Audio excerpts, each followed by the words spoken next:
Prepare to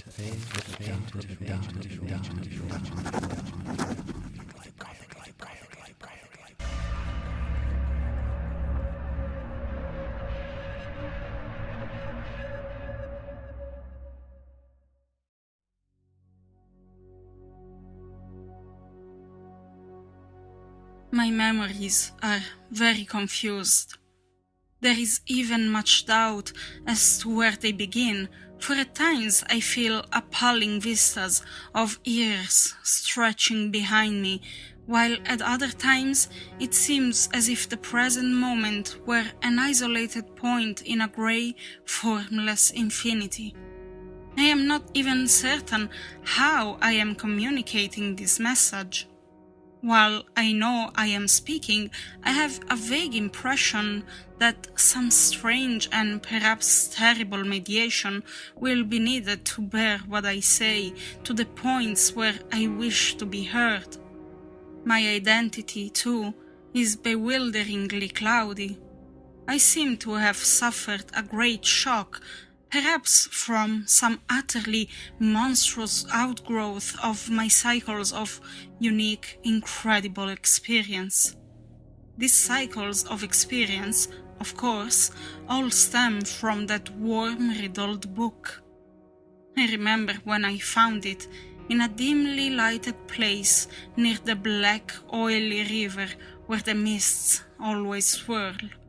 That place was very old, and the ceiling-high shelves, full of rotting volumes, reached back endlessly through windowless inner rooms and alcoves. There were, besides, great formless heaps of books on the floor and in crude bins, and it was in one of these heaps that I found the thing. I never learned its title, for the early pages were missing, but it fell open toward the end and gave me a glimpse of something which sent my senses reeling.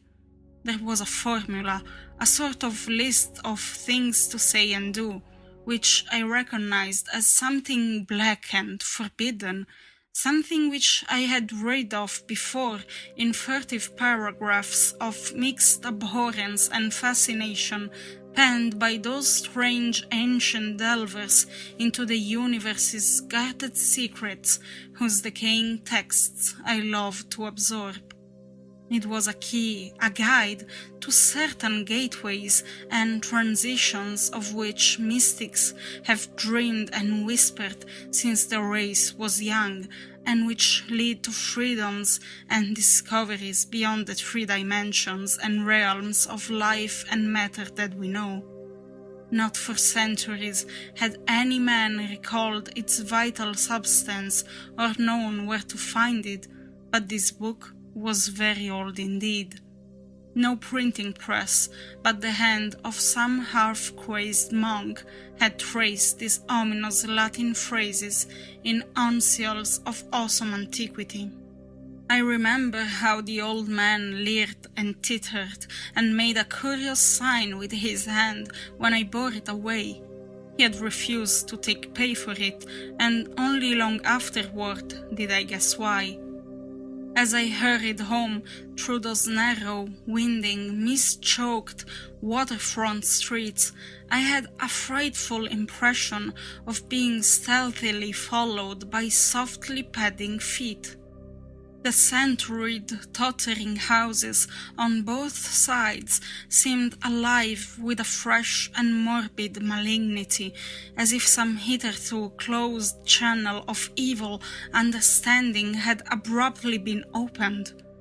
I felt that those walls and overhanging gables of mildewed brick and fungus plaster and timber, with fishy eye-like diamond-paned windows that leered, could hardly desist from advancing and crushing me. Yet I had read only the least fragment of that blasphemous rune before closing the book and bringing it away. I remember how I read the book at last, white-faced and locked in the attic room that I had long devoted to strange searchings. The great house was very still, for I had not gone up till after midnight. I think I had a family then, though the details are very uncertain, and I know there were many servants. Just what the year was, I cannot say, for since then I have known many ages and dimensions, and have had all my notions of time dissolved and refashioned. It was by the light of candles that I read. I recall the relentless dripping of the wax, and there were chimes that came every now and then from distant belfries. I seemed to keep track of those chimes with a peculiar intentness, as if I feared to hear some very remote, intruding note among them. Then came the first scratching and fumbling at the dormer window that looked out high above the other roofs of the city. It came as I droned aloud the 9th verse of that primal lay, and I knew amidst my shudders what it meant. For he who passes the gateways always wins a shadow, and never again can he be alone. I had evoked, and the book was indeed all I had suspected. That night I passed the gateway to a vortex of twisted time and vision, and when morning found me in the attic room, I saw in the walls and shelves and fittings that which I had never seen before. Nor could I ever after see the world as I had known it. Mixed with the present scene was always a little of the past and a little of the future, and every once familiar object loomed alien in the new perspective brought by my widened sight. From then on, I walked in a fantastic dream of unknown and half-known shapes, and with each new gateway crossed, the less plainly could I recognize the things of the narrow sphere to which I had so long been bound. What I saw about me none else saw, and I grew doubly silent and aloof, lest I be thought mad. Dogs had a fear of me, for they felt the outside shadow which never left my side. But still I read more, in hidden, forgotten books and scrolls to which my new vision led me, and pushed through fresh gateways of space and being and life patterns toward the core of the unknown cosmos. I remember the night I made the 5 concentric circles of fire on the floor and stood in the innermost one, chanting that monstrous litany the messenger from Tartary had brought. The walls melted away, and I was swept by a black wind through gulfs of fathomless grey, with the needle-like pinnacles of unknown mountains miles below me.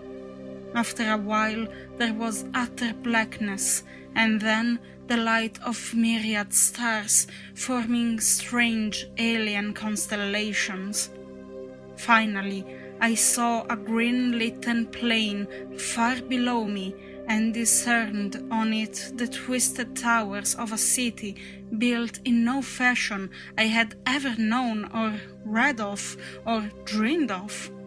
As I floated closer to that city, I saw a great square building of stone in an open space, and felt a hideous fear clutching at me. I screamed and struggled, and after a blankness was again in my attic room, sprawled flat over the 5 phosphorescent circles on the floor.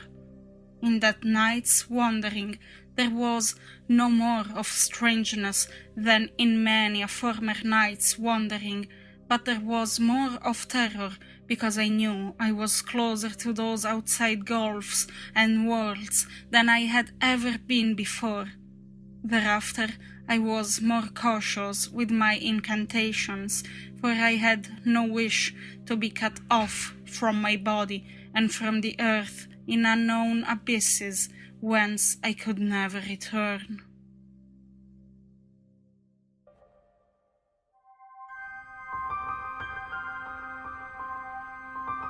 It's in the dustiest books that you may find the best stories.